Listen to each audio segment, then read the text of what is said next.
Hi, and welcome to the FARcast. I'm Alex Helmbrecht, and I'm joined here with my co-host Daniel Binkard. And our guest today is Dr. Cassie Ritzen, an assistant professor in business. I know there's a difference between the two. So, Cassie, thanks for joining us today. Thank you for having me. So we'll just get right off. Everyone knows that you're from Chadron. Well, I don't know if they don't know; they know now. But you grew up here, so give us the details. What was it like living in this community, growing up in this community, and then what's kept you here? So actually, I ended up moving here when I was 11, and so that was in 6th grade, which was a rough time to move right in middle school. Was it at the beginning of the year or in the middle of the year? We moved in the summer, so I did get to come in August. But I came from Greeley, Colorado, and when I came from Colorado, I was involved in one sport. I did softball, and that was what I did. We moved here, and I remember telling my parents, like, oh my gosh, this is so small. How are we going to move here? I had like 2 friends in Colorado. And then I got here, and it was rough adjusting in the, like I said, middle school at that age is hard. But, at that time I was already like 5'6" in middle school, so I only grew just a little bit after that. So I was tall at that point for my age. And we bought a house from one of my best friends now. And he was a basketball coach, and he's like, you're tall. You can play basketball. My dad and I were like, what? Are we going to do that? Got involved in basketball. Then I got involved in swim team. Then I started playing volleyball, and I got in a group with all these different girls playing sports. And that's an opportunity I never would have had in the big city. I think I probably would have only played softball, and I would have focused on that. But here I was able to engage in a lot of different things. Made a lot of friends. I ended up having 12 bridesmaids in my wedding, and 6 of those are from people that were in high school. And a lot of that came from sports and being able to participate in all those different things. You get to know people in the community. People get to know you when you do all of those things and engage with all those people. And I think that's where I value connection, and that's something that I do really value. And being in a smaller town or a rural area allows you to foster that if you want to. Oh, absolutely. And I'm glad to hear that your parents moved you in the summer. We moved to do a mid-year move. Yeah, and adding to that pain point is I went from a parochial school to a public school, and so that was a bit of a culture shock. But so I'm glad that it worked out well for you, and it was good for me too. You're right, with those smaller towns, you do find those connections, and you kind of find your niche. Yeah. Well, and I do think, at that time it seems disastrous. You're having to move, you have to change, but there really is truth to it, that those challenges do shape you as an individual and make you able to cope and adapt later on when you have to get outside your comfort zone and do those type of things. So it was good. But Chadron always has been a place that feels like home. I think part of why we like, and part of why my husband and I came back, is there is a different pace of life here. You get to have more time to do things that you want to do because you aren't stuck in traffic and things are close. I think about dropping 2 kids off at 2 different daycares and going to work. I can do that in 20 minutes. That's probably on a rough day, when things are moving around. So I enjoy that slower pace of life, which is partly why we were back. Great. Yeah. So, Cassie, I think you were part of the inaugural team when we brought softball back to CSC in 2006. So tell us some of the highlights. And I photographed a lot of those home games, and Alex covered a lot of those home games back when he was the SID, so we have our perspective. But what was it like from inside the pitcher's circle? Well, I would say that college was humbling, for one thing. That extra 3 feet moving you back in the circle changes things, and you're going up against every number 4 batter that you ever faced in high school. So, but no, it was a wonderful experience for me. I grew a lot as far as, physically and mentally in the sport. But if we're going to talk about the actual highlights of playing college softball, it was, once again, the people.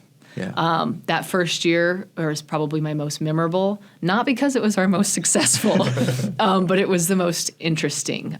You talk about that photo shoot. If I recall, we were wearing shorts. Yeah, I can't remember because it was just it was like a Head and Shoulders with and I'll try and flash it on the screen in the video here because it was the 3 pitchers, and I forget who the other 2 were at this point. I've got it in my notes somewhere, but yeah, and for me it was 3 subjects to work with while I played with lighting. Yeah. So it was all good fun. The truth comes out. Yeah, I'm all about the lighting. I don't care about anything. Yeah. Who else? But that first year we had a coach that was from the South, and he ordered us shorts to play. For one thing, I mean, hardly any college teams play in shorts. And we are in Nebraska. And this was in the uniforms? Yes, the uniforms. I'm thinking I got a shot of one, I think it was second base doing the splits to force out a runner. And if I'm picturing that, I should flash that on the screen too, because I'm pretty sure you're right. She was wearing shorts. Yes. Yep. Yeah, they're kind of that maroon and silver. Yep. And you guys will see on the screen here if I'm wrong in my memory. But yeah. And, we're a new program. We're getting just introduced to the RMAC, and we're going down. I'll say one of the most significant memories I have was that first year, our very first game. We only had like 11 players, too. By the time we started playing the fall, people weeded out. They didn't, they made different decisions about whether they wanted to play or not, or whether they were going to stay or not. So we had 11 girls on our team, and it was February. And at that time, we didn't have any rules about weather, about how cold it is. Now I think there's wind chill things. The 25-degree wind chill? Yeah. You can't. So you didn't have those back then? No. And our GA was from Florida. And so she was tough. She was a really good softball player, but, she was tough. And she said, I never got to wear a sweatshirt or any coat when I played. And we're like, but you played in Florida. Yeah. We are in Colorado right now. And we went down to UCCS, the only field in the conference at the time that had lights.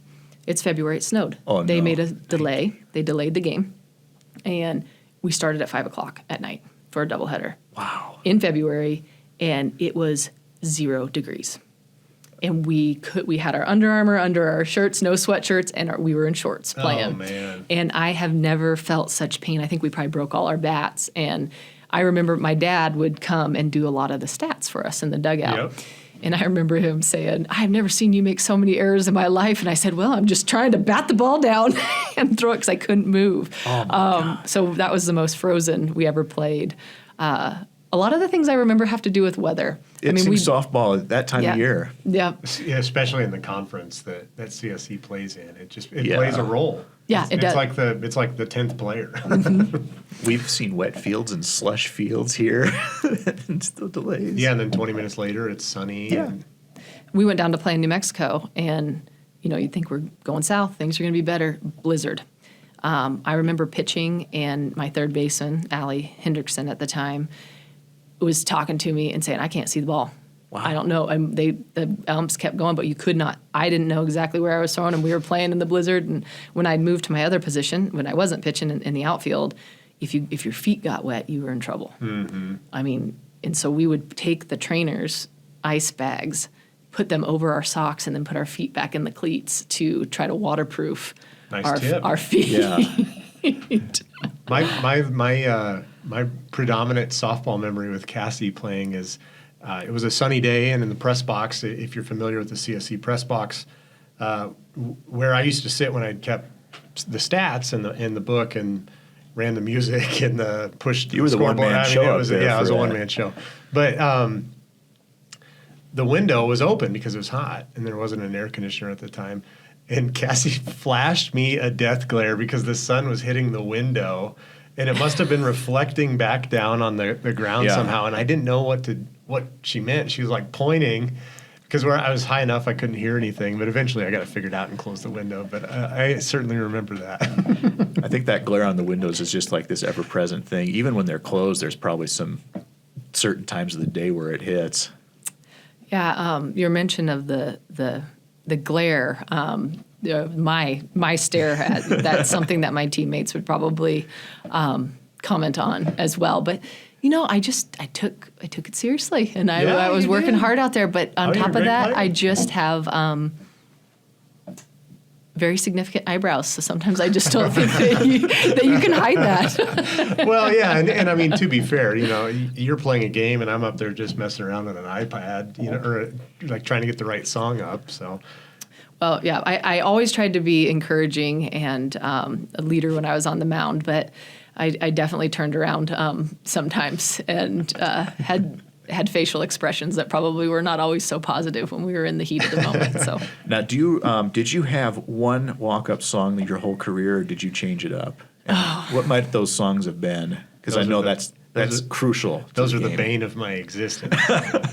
How many swear words were in yours? I don't remember. Isn't that terrible? I don't remember if I ever changed it. We should have that in the stat books. Yeah. What their walk-up song Yeah, was. we got everything else. Baseball's stats, softball's stats. We got to have that. Should write that in a scorebook would be a more appropriate place for that. Yeah. I Won't Back Down was one of the ones I had. When I was, I remember that. Yeah. So that was for me, and I don't remember if I ever had any different ones. I don't. Those were always fun, though. Yeah. It would If keep I me hear on my some of toes those- during the home side of the inning. That's right. Yeah. If I hear some of those songs, I'll immediately be flashing back to, I think that was in 2013. So-and-so had that song. Well, Jamie Mazinkowski, Katie Bolin, Allie Hendrickson, they probably all had pretty memorable yeah. songs that they. But for me, I think it just wasn't as much of an identifying thing. I was thinking about other things, but That's one thing, and I wonder if the current student athletes feel the same way. But I remember when I was SID, regardless of the sport, the athletes of that particular sport would be adamant about the music played, and so softball was the one sport where I never felt like you guys necessarily cared in between the innings. So I'd throw some Bob Dylan on there or some Bob Marley, different things like that. I remember one of the traditions before, in the last few years that you were the SID, and it would like that last game of the last home game of the season, and it would become 80s Day. Yeah. And I don't know. You kind of got a sense sometimes from the field that, like, why are they playing this music? I think some of it comes from softball. It is an important sport, obviously, and you're focused on playing it, but it kind of has a laid-back vibe to it. It's really similar to baseball, like there's room. There's no clock. There's room to play. And so that's the best part about that sport in my mind. Well, and I think for me, I love music, but I love a lot of music. So to be attached to some particular thing was not something that was significant for me. Sure. You threw other things on. I was probably like, oh yeah, this is fine. Like Nice. we got a little something going on here. So, and we played a variety of things on our warm ups. We had a diverse group of girls that liked a lot of different things. So it kind of encompassed all those different personalities. Do you still play sports? No, but most of that has probably come with my recent undertaking of having children and doing a doctorate program. So now you're ready to coach. Yeah, There you go. Actually, I have been. There's some people wanting some pitching help at the younger level. So someday when I carve out enough time to do some of that stuff, then I probably will start helping with some of the youth softball girls. Awesome. If they want to do that. My husband and I did coach our first T-ball team this summer, so that was kind of fun with our sons. But the last sport I played was at a birthday party at the lake, and a bunch of us old athletes got on the sand volleyball courts and had a heyday trying to get back into it, and none of us could move the next day. But it was really fun to see that group of people we actually played a decent little round of volleyball because everybody just was able to play on some of those physical skills, but it was a good time. A good deal. Yeah, that is fun. So, Cassie, where'd you go and what did you do after you graduated CSC? I believe you graduated in 2010, 2011? Yep. At that time, I was ready to go. My boyfriend at the time, my now husband, he was staying for his 5th year of football. And I was going to go do something different. I didn't know exactly what I wanted to do. I got my undergraduate in marketing. But I really liked food. I spent a lot of time baking when I was in high school and my early college years. So I was like, maybe I want to get into like food marketing or do something like that. And I found a 5-month culinary program that was in downtown Denver. So I actually rented an apartment right across from Coors Field, because it was only 5 months. Yeah. We were able to do that for 5 months. Yes. And went to this program. The first month was wine tasting. That's it, because what you did at the end of the program is you could get certified as a sommelier to advise about wine. Don't ask me what I remember about that. It was a whirlwind, but that's actually when I started getting accustomed to liking wine and appreciating it with food. So for the first month, you sat in a basement and you tasted wine all day long. Sounds like a class that's perfect for us. I'm in. It was interesting. It was fun. And, tied on my interest in being an athlete of like the physical aspect of doing things, but this was different. It was your senses and trying to use those to create different information. And then you went into 3 different rotations of the breakfast rotation, the lunch, and the dinner. So every day you would be in those based on the different month, but we would sit down and eat a meal every day that we cooked, and we'd work with the chefs to do that. So we went through those rotations, and it was mainly French cuisine, but we did some other things. And the last month of it was spent in Europe. I ended up meeting some great people in that program. There was one man and one woman. They were probably anywhere from 15 to 20 years older than I was, but I really got connected with them. And we were getting ready to go to Europe, and they said, well, we're going to go over there, but we're not going to Rome. And you got to go to Rome. Both of them were wealthy for different reasons. New money, old money. But they've traveled a lot and been to Europe a lot. And so we ended up going 10 days early on our trip, and I flew into Rome with them and spent time there. And they kind of just showed me the lay of the land based off of their experiences. Went up to northern Italy, and then we ended in Paris and finished up our culinary experience there where we took classes from different people. But it was wonderful. It was another month. And then after that, I came home, and it was 2010. We were still struggling with the different recession and things. So I applied for 100 different jobs. Yeah. And I ended up taking a job at Panera Bread just because. It's something. Sure. Yeah. So I did that for a while, and then I ended up getting a sales job at a phone manufacturer, a global phone manufacturer is what they did, IP and analog phones. And I worked in inside sales there, but my boss kind of had me do some different things as far as market research and trying to expand into different target markets that I kind of worked on the side. So was that business-to-business sales or customer-facing? Business to business. Okay. It actually, we were selling from manufacturer to distributors. Okay. But as a salesperson, we would call the end users to try to move the product from the distributor. So it was kind of an interesting way to do that. I was not only selling to the distributors because, hey, I need you to stock our inventory. Then I started, it was mainly hotels. So if you would go to any hotel and you flipped it over, they would have almost the brand that we sold on there. So hospitality was the main. But we were trying to break into healthcare and different things, which is what I was That's the lucrative field. So what's your favorite thing to cook?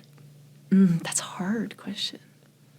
Well, this week, what's your favorite thing? From French cuisine, maybe. I don't know. I mean, there's so many things. I cook a lot of shrimp Alfredo because my husband loves that.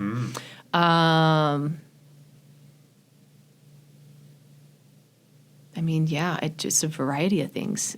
Trying to think about. You're putting me on the spot. I'm thinking about what am I going to do for dinner? It's like a mom thing. Like, what am I going to do for dinner tonight? That's what Brittany and I say every day at lunch. Like, what's for dinner? I don't know. We always like to ask in terms of what's your favorite, like it's an absolute. But I will say, like, what's one of your favorites? Is there a dish that you come back to on a somewhat regular basis? Yeah, I'm not from. I mean, I made in my school. I'm trying to think about what we made. We made some really good lasagna, bechamel sauce, where it's like the cheese and the cream. You put that together. There were just, the most memorable dishes were just a steak that we had and then a fish dish that we had. And I think that's where I fell in love with that pairing of wine, is that you would do that, or the making of the bread. Good bread. Yeah, we made homemade bread all the time, French bread and things, so... But at home, I mean, this is what's hard for me. I did that program. I got out and I cooked. Then I decided to go back to school for my MBA. So then my cooking went down, and then I decided to have children, and then I decided to do my doctorate. So now I'm back to the basics of, we do a lot of like sweet potato fajitas. That's a meal we really like. We make jalapeno poppers with a raspberry dipping nice. reduction. That's another thing we make. The fancy stuff has kind of gone out the window. Yeah, well, as it should. I mean, who needs that? Well, yeah. But I really, if you're going to ask about one of my favorite things to do, it is just sitting and enjoying a meal with somebody. And I think that's what I decided when I went to that culinary program. I really had no intentions of being in the culinary industry or the restaurant. I appreciate it, and I love it, and I want to support it. But I like being the person that's enjoying it rather than doing it. So my idea was always to understand it more and then be on the business side of it to market it. Nice. Fun fact, Cassie made the wedding cake for me and Brittany's wedding. Oh, really? I didn't know that. Yeah, and cool. delivered it, and I think she was sick at the time. Yes, it was. When she was pregnant with her first son. Oh, wow. So Yep. at It's our above and wedding. beyond. I had my mother-in-law drive me up Yeah. there because I was We're not feeling so hot. No. And so then she drove me back so I could just sleep on the way. But And it was a great cake, and I ate it 1 year later, as you're supposed to do, and it still tasted wonderful. So Do you have a piece in cold storage still? I'm thinking of a No. Seinfeld episode. no, I think that's bad luck. You got to pitch it out of 1 year. Where are we at on this? Let's see here. Oh, okay, yeah. You know, I think we used a photo of you. You worked in the admissions department here. Yep. Was that your first job coming back to Chadron? it actually wasn't. Okay. So what got us back here is I was doing inside sales, but the next step for me was outside sales at that job, and that's where I was headed. But that was going to be like 2 to 3 weeks of travel per month. Like it was going to be heavy travel. Nice pay increase, but that's a lot of time to be away. And we were getting ready to get married, and kids were probably going to be in the future, and I just couldn't. Even without kids, I didn't want to travel that much. Yeah. And John was working in admissions at National American University in Colorado Springs. And he's like, I just don't want to do this anymore, and I have a passion for coaching. So we moved. His dad called and said, hey, there's an RD position in Chadron open. Why, okay. Cassie, you can come back and be the RD and have the housing. And John actually came back with no job and was going to volunteer coach. And then we were here for a little while, and then he got an adjunct job and started teaching a little. And he's like, oh, well, I'll coach and I'll adjunct. And then it was like, maybe I should do my doctorate. So he started his doctorate and ended up getting a job here. Right. And at that time, I had been an RD for a year, and there was a job open in admissions, and I applied for that job. And then that's how I got into the admissions. There we go. Yeah. So, yeah, what all did you work on in admissions? It feels like you were there for how many years? I think I was there for 4 years. Okay. I was at the 4 or same 5. time thinking it was like only a couple of years, or maybe it was 5 years. So, Yep. Yeah, I'd have to look at that too. But it was a wonderful experience. I came in as a coordinator of admissions, but my supervisor was Lisa Stein, and I can't say enough good things about that relationship because she really fostered growth in me and allowed me to push the boundaries and do a lot of different things that I wanted to try. At the time, she was starting to be, it was her new position. She had been in admissions for a long time, but she was taking over as the director. And so we were both in new jobs, and it was a transformational time of what we were trying to do there. Yeah. And we really built a really strong connection as she was kind of mentoring me, but we were both growing at the same time. I was able to take over the call center at that time of students and really got to manage that team and foster that team and made a lot of different changes on campus for that. And that was a really good experience for me. And she just said, I'd bring her an idea and she would tell me, this is what I think, here's this. But if it was good enough, she'd say, go with it. You do it. I ended up doing a lot of things above and beyond, but it was very empowering and rewarding for me. And that's kind of how it ended up being we put a proposal together for the assistant director of admissions based on that, and we worked together on that, and we were able to create that position. Great. Yeah. So fast forward a bit, how'd you get into teaching? Kind of an interesting story there, too. I always kind of had an idea that maybe I wanted to teach when we got back into higher education. I didn't know exactly how that would happen. My father-in-law, mother-in-law, and my husband are all professors up here. And I thought it would be a little bit farther down the road, and I really loved my position as the assistant director. We had a great team. I got to work on the NESIS team, which was a collaborative team on campus and with the other colleges in the state that worked on problems, technical problems, and trying to solve that. And that was a really good, critical thinking, problem-solving team, productive team to work on. But I started asking questions about doing my doctorate. And I talked to 3 mentors of mine here on campus. They happened to be all females, and they'd all said, if I could go back, I would have done it. If circumstances were different and I could go back, I would have done it. So I said, okay, I should probably do this. I'd had my son. He was a year old. I said, well, I'm going to start my doctorate program. So I started asking people on campus about doing it and, PhD, DBA. And then before you know it, I have someone sitting in my office saying, so you're interested in a doctorate? And I said, yeah. And they said, well, we have a position that's available here on campus. Would you be interested in that? And at the time, I was like, well, I'm not sure that I am. I thought it was maybe just a 1-year opportunity, but it was not. It was actually a tenure track position because I wasn't willing to give up my job as assistant director to apply for something else. But I ended up applying for the marketing position, and I got that, and I got to get into teaching a lot earlier than I anticipated, but I'm grateful for. I don't think I knew, I think I knew I'd like it, but I didn't know that I'd have a passion for it. I would have never told you I would be a teacher when I was younger. Or speaking in front of people, actually. That was in college. Oh, I did not want to raise my hand. I didn't want to speak in front of people. And I think that's just where the practice, and persistence, you can get comfortable and do things that even you're scared of, you can do. And now I talk in front of people all the time. So I really enjoyed the teaching aspect and getting to work with students and continue my learning, I think, has been what's been a lot of rewarding aspects of the job, too. Yeah, I absolutely think, because I spent a few years adjunct teaching in photography, and, even if you have a bad time of it on a given day, you're still getting something out of it.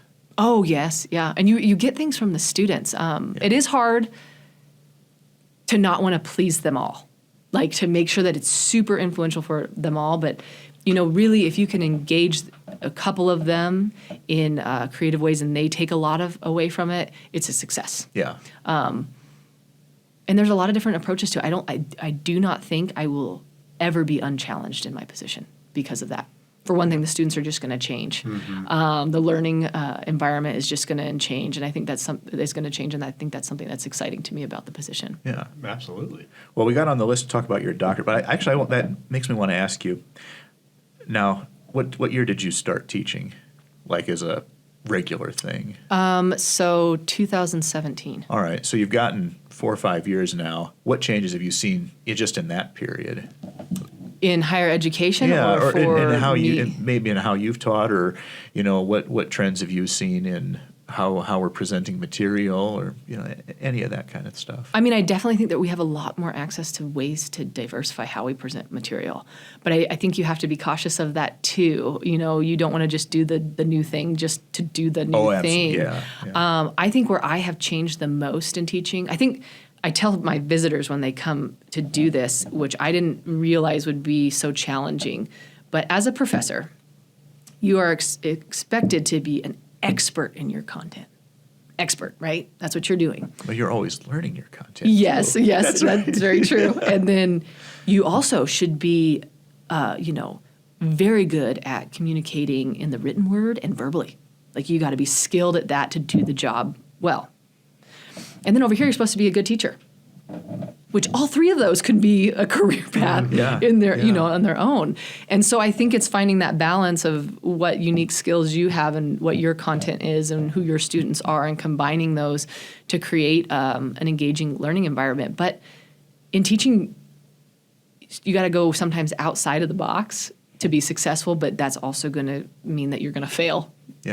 Terribly. Sometimes I remember walking out of some of my classes and just like wanting to put my hands in my head in my hands and cry because it just did not go well. Yeah. But you learn from those things, and every class is different. One time I'll have a class that comes in, they're super engaged and they want to talk, and then the next class is silent. Yeah.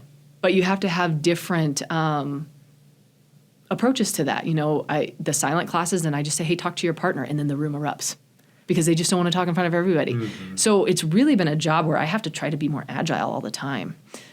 We had a friend over this weekend, and we were talking to him, and he's a really good teacher, and he just has a lot of different ways to say, like, if it's actually Jordan Haas, he teaches here on campus, and he's a math teacher, but he's got, such a great personality for connecting with people. And he says, when nobody's talking, I'll be writing up on the board, and he'll say, what's the answer? And he'll look and he'll go, that's right, Jessica, it's 4. And you've got it, just to call them out and get them engaged, but in a lighthearted way. Yeah. And I think that communication aspect is really engaging for me. I got into marketing because I like to understand people. Why do we do what we do? And so when I'm watching the class, I'm watching their behaviors. What do they react to? How do I get them to do things? And that's been engaging for me. That's great. For me, what has changed as a teacher, when I first got into it, I tried to teach them everything. Oh my gosh, I've got all this content. I got to touch on everything. Get it all out there. Now, as I grow in my teaching, I really try to focus on a couple main components. There's other assignments that make some dabble in it, but the ones we're going to focus on with me and my facilitation and my feedback are going to be fewer, and we're going to engage more in them. We're going to get deeper into those. so that people can remember them and take something away from the class. Yeah, that's a good way to look at it. So yeah, we'll get back onto the doctoral track. Yeah, how tell us about your doctorate in 2 minutes. Yeah. Okay, quick, go. I got my doctorate at George Fox University, and it's out in Oregon. It's a cohort program. There were 11 of us in the program, and we had to do 6 residencies. And I was really wishing I had my first kid. I was newly pregnant with my daughter, and I just started the program. I didn't really want to do the residencies, but I was looking for a particular type of school to go to, and I was super nervous to go out there. But going to those 6 residencies each summer, so it was a 2-week one and then a 1-week one for 3 summers, I ended up making some serious connections with people again. Great. There's 4 of us in the marketing concentration, and we actually all are probably going to go meet in Oregon here in December and go to graduation, which I may not have done if I didn't have those connections. What part of the state is that? It's in Newburgh, and so it is just like 30 miles outside of Portland. Okay. So it's not too far. It's a really nice little place. College town going on. Yeah. It's grown a lot when we were going out there, but I have a colleague, Dr. Eva Fast, now. She's getting ready to finish her dissertation, but she's going to be a friend for life. Nice. And I met her, and we ended up staying with each other. Even our last residency, 5 of us got an Airbnb. 3 guys and her and I got an Airbnb, and we'd sit and hash out our research and our projects. So I got to meet some really neat people doing that. Well, that sounds like a great collaboration. It was. It was a good experience, and I learned a lot from it. So. I've heard of similar programs. I have some friends who did the MFA in creative writing from the UNO, and it's a cohort program as well, and they meet at the Lead Lodge in Nebraska City, and they talk about the benefits of where you can just get in that group outside of the classroom, and you just connect and you work on stuff and workshop stuff, and It sounds like it's really great. Yeah. Well, and you just, you are hashing out the information with somebody else beyond just asking your professor, and you're kind of chewing on the topics of, hey, how are we going to do this? How did you approach it? Those relationships really mattered. And, all of us were dealing with all sorts of life circumstances during the program, and to try to stay persistent and finish it, that support was invaluable to have during all of that. So how many years total has that been then from doctorate start to finish? So let's see, I started in 2017, 4 years. I did it in 4 years, yeah, because I just finished this last spring. That's right, yeah. With pandemic stuff going on, it feels like time has no meaning anymore. So I remember seeing, probably we had the announcement, so-and-so's gotten their doctorate. And so it seems like, has it been 3 years now that you've had your doctorate? Or where are we? Yeah, it has no meaning anymore. Yeah. So speaking of cohorts, you're responsible for the Rural Business Leadership Initiative, which is a program. It's initiative. More commonly known as the RBLI. Yes. And it has a cohort of 15 students every year, right? Yes. Tell us a little bit about the RBLI. So this is a program that was started a couple years ago, and we've got a nice foundation to it, but we are looking for growth. But I want to be careful when I say growth, because I'll talk to you a little bit about what my vision is for that. But really, I spent a lot of time this summer chewing on what's the mission and vision of this program, and what are we going to do, and how is it going to contribute. And when doing stuff, I really ended up coming on whether this means something to the students or not. For our committee and what we are doing is it's going to be an ecosystem. We want to cultivate a mature ecosystem that fosters this interconnected network that sustains itself, right, and feeds itself and gives back to itself. So that you can get the right group of people that are passionate about rural areas and engaged in rural areas, so that we are more agile, right? When you work with a group of people, you can become more agile when you're all working towards some of the same groups. And, things are so disruptive and things are changing, and we want to establish rural leaders that can have that adaptability as well as that resilience to some of that disruption that's happening. The idea behind it is to cultivate this group of people that can create more value together than they can as one person.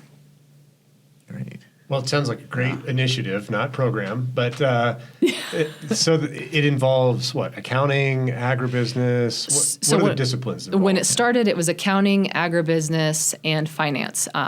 I have just now taken over as the coordinator, and I have opened it up to all the options. As I want more students to have access to it, I also think students coming out of those programs will still be great contributors to our area. We're really looking for students. For me, it's more about getting the most engaged people at the table rather than the most people at the table. That's the idea at this program. And so we really have the idea of getting these students who say, hey, I'm interested in leadership in rural areas. We want to stay in the rural area. I want to contribute. So our group of committee members is working to cultivate these experiential learning opportunities to engage students that will equip them with a particular and unique skill sets to rural areas that will allow them to influence and empower other people. This semester, our first workshop, we've designed them in workshops rather than meetings. We have 6 a year that the students will have to go to as part of the program, and then we have additional opportunities that they can engage in that are optional so that they can continue to grow. But we did a values-based workshop. In leadership, we are working on these students figuring out what their main 3 values are so that then they can figure out where they're going to grow from, and that can kind of help us lead in their direction. And so they did that workshop here in September. Next week, they have a reflection workshop on that process because they are starting to build a portfolio for themselves so that when they're done with the program, they'll be able to have a portfolio of documenting what they've done.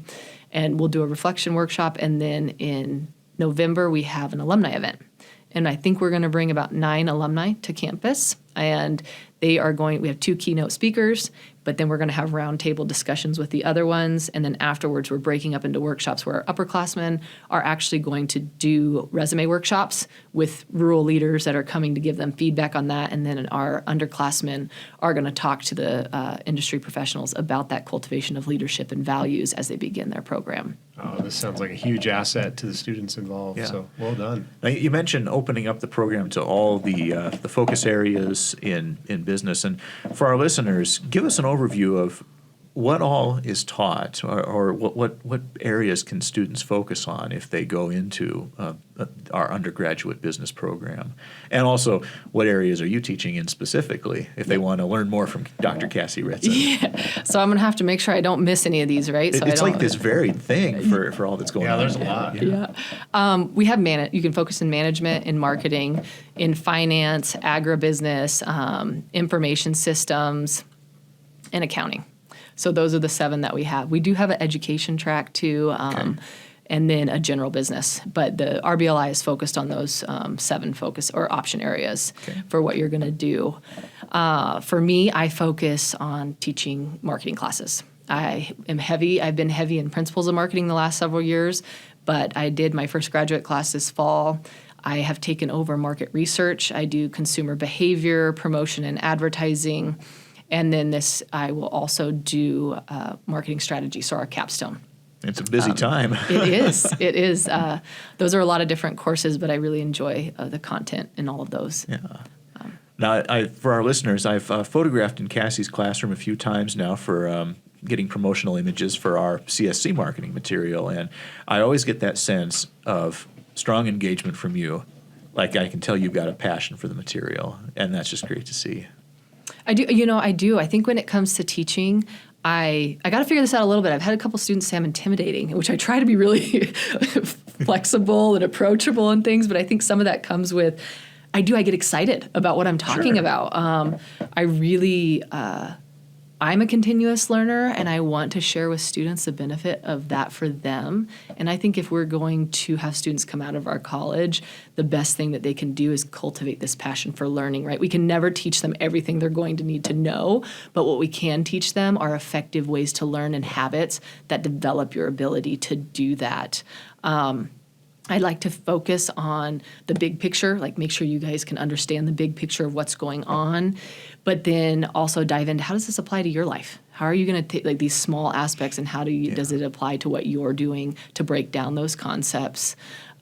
with that. And to kind of, I hope to combat, it's hard to do. I do it myself, right? You get busy, things are going on, to combat the short-term thinking. Yeah. Mm-hmm. I'm really trying to, take my teaching philosophy or take the way I address my classrooms is how do I help these students understand the importance of long-term thinking and long-term planning to actually be more resilient, meet your objectives and do that, even though I think there's so many pressures of our current culture and how busy we all are that makes us go to that short-term analysis. But Oh, absolutely. What are some things you enjoy outside of work, Cassie? When you have time. Yeah, I was going to say, in the last couple of years, it's been really hard to think about that. Being a mom, doing school. No. Outside of work, I really enjoy reading. I like reading all sorts of different books. I like to cook. I kind of talked about that. Sure. We spend a lot of time cooking.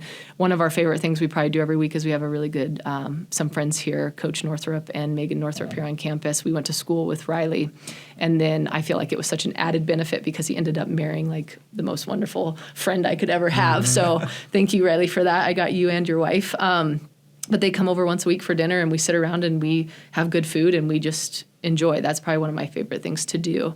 I've dabbled in gardening a little bit. I find it really rewarding, but it's really hard to do. Oh, yeah, it is. It is. But it's really fun, and my son likes it. He always, Good. Mom, I have such a green thumb. I can do all this. And it's true. I will, plant all the things just right, and Wade will go and, throw stuff in the dirt, and his explode. But I've enjoyed doing that with my kids. But other than that, I have not done much outside of work, school, and chasing kiddos. Well, that's a big part of your life right now. Right now it is, yes, the phase I'm in. Yeah, that's all good. Time. Well, we come to that part of our program, Cassie, where we've got the most important questions to ask you, the quick hitters. Okay. Which seems appropriate. That's kind of a softball term. Oh, absolutely. Pinch hitter, maybe. Yeah. A favorite movie of yours? Not the favorite. We always like to say it's just one of, because who can pick? Okay, so if I'm going to talk about the movies I've probably watched 100 times. Sure. It's got to be A League of Their Own and Pretty Woman. And that probably is just the way it is. Those are the movies that I've enjoyed a lot of times over and over again. Classics. It's funny how we all seem to have, there's that handful, what do I want to watch? Go back to the well. Yeah. Yep. What's a hidden talent of yours? I'm good at ping pong. We need to pit her against Austin Stevens. Here we go. Because Austin is really good at ping pong, too. We kind of had that, what was that, the slow pitch softball thing, students versus employees at one point. Oh, yeah. The CSC there was a hitting camp. contest, and Yeah. Cassie accidentally beamed me in the leg. So I don't want to. Accidentally. I can only imagine what kind of injuries would result during the campus-wide ping pong tournament. A lot of carpal tunnel. I actually, my dad, when I was younger, I was too little to even hit over, and he would give me 2 bounces. But we would play in our basement every night, and I'd play and play and play, and he'd never let me win. Oh. But, I spent a lot of time working on that hand-eye coordination, which I think attributed to some of my athletic success. Yeah. I probably wasn't ever the strongest or the fastest, but I was able to control things with the ball pretty well. And I remember playing, and then I'd beat him, and I'd be so excited, and then all of a sudden, he'd shake his hand up, and it would be his left hand. And I would just bawl and be so upset because I still didn't beat him. Wow, what a ringer. That's tough love there. That is. Well, and boy. I don't know what my skill sets are anymore, but John is very athletic, my husband. So basically any physical thing that we try to compete against each other, and he can beat me. But ping pong is one that I think we played all the time, and he's maybe beat me 3 times. Yeah, I don't know if people realize it just because John's my bud, but I think he's probably arguably the most athletic employee on campus. Oh, yeah. He has. So the gauntlet's been thrown down. There we go. That's the bar, huh? That's if he can still move around now. Yeah, that's true. That's true. I do have I would play if most people that are familiar with athletics up here know Joe McLean, and he's super competitive, and he played a lot of ping pong in the basement of High Rise. Him and Isaac Stockton and I would go down there and play, and they would beat me probably 9 times out of 10. They were good, right? Yeah. And they played all the time. But there was a significant night that I went down, and the 10th time we played, I beat him. And Joe was so mad. He just lost it. And he was like, oh, my gosh, we have to play. He'd beat me 9 times beforehand. Yep. And I was like, nope, that's it. just dropped it and left, and he like couldn't get over it. I used to play, when he lived here, I used to play him in racquetball quite a bit. Yeah. And I would beat him, and he would do push-ups in the hallway as like a form of punishment or something. I'm like, what are you doing, Some sort man? of dedication right there. We need to get him on the pod. Yeah. What's the best piece of advice you received as a college student, or to continue our theme of temporizing, one of the best pieces of advice you received? I think I'm going to say I received it in my doctoral program, and I kind of wish, and even if I received it when I was younger, I didn't hear it. But we got this really well-crafted, I wish I could remember exactly what he said, email from one of my professors that was basically just saying, like, you have to focus on outcomes in higher education, right? You got to get the grades, you got to keep the scholarships so that you can get into the schools or do whatever. But we need to not forget about the journey. Yeah. Don't get so focused on the outcome that you aren't actually trying to do the learning or engaging as much as you can in what you are doing. That was a really good piece of advice that I received, and I'd like to share that with my students now. Yes, do well. Yes, meet your goals, but don't forget about what you're doing along the way. And I think that's outside of higher education too. Mm-hmm. We often get so caught up in I'm busy. Well, what are you make an awareness. I work on that with my students too in my marketing class. I want them to be more aware and self-aware of what's going on in their actual environment so that then they can be more aware of the big scheme of the environment so that they can make decisions to do that. But we are pretty distracted today with everything we have, and I think it takes an actual mindful thing to go back and say, no, I'm not going to do that and keep doing that to practice it. So that professor left a pretty significant mark when he said, hey, you've got life, you've got other things going on. This is part of that journey. Get your outcome done, get it done, but don't forget about experiencing what you're doing during it. That's good advice. Yeah. It is. So you said you like to read. What's a favorite book, or who's a favorite author? I think this is hard because just recently I've been so invested in how things work and how people think about things. I mean, right now I've read almost every Brene Brown thing you can read. I've been pretty engaged with her study of how people do things and why they do it. Interesting book by Susan David, Emotional Agility, was a good one that I've just read. And then even Amy Cuddy, she did the TED Talk on the power pose and how that can do. But a lot of the stuff I read is understanding people. So that was, I've read books about influence, and I don't read a lot of stories. I don't know why. My intern last year made fun of me. She goes, you read that book to go to bed? Yeah, I do, actually. Oh, my. What word comes to your mind when you think of Chadron State? For me, I think it's connection. I think that is what the school did for me. I was able to participate in so many things, and I really did build relationships that I still have. There's still 6 girls from my softball team that we're all super close. Do you guys have the 6-way group chat going? We do. Nice. Yep. It's actually now called the adult Snapchat group because now we're adults. But no, it was just such a memorable time, and I got to have so many friends, and I just had such an enjoyable experience here. And part of that's because it was a small campus.